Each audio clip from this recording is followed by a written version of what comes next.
মাশাআল্লাহ মাশাআল্লাহ, গাছে অনেক মরিচ হয়ে পেকে আছে। হারভেস্ট করছি, বিসমিল্লাহির রহমানির রহিম।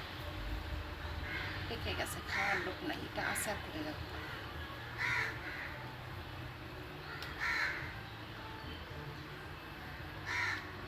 গাছে মরিচ থাকলে সুবিধা হচ্ছে রাতের বেলা, বিশেষ করে যখন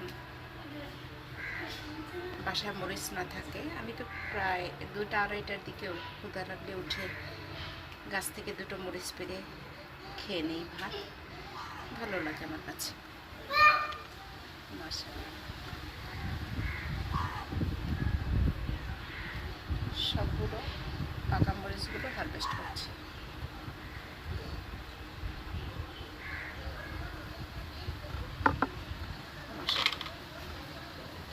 সবগুলোই হারভেস্ট করে নিচ্ছি। মরিচের ভারে নুয়ে পড়েছে মাশাআল্লাহ।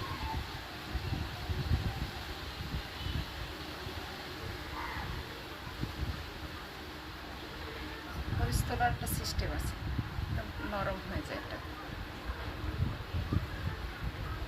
এরকম একটা ধরলেই হাতে চলে আসে। মাশাআল্লাহ, নিজ হাতে লাগিয়েছি মরিচ গাছ, আবার হারভেস্ট করেছি। এতগুলো মরিচ খাওয়া তো সম্ভব না, তাই এটা দিয়ে বোম্বাই মরিচের সাথে অ্যাড করে আচার বানাবো ইনশাআল্লাহ। গোটাগুলো ছাড়িয়ে দিচ্ছি। মাশাআল্লাহ, অনেকগুলো।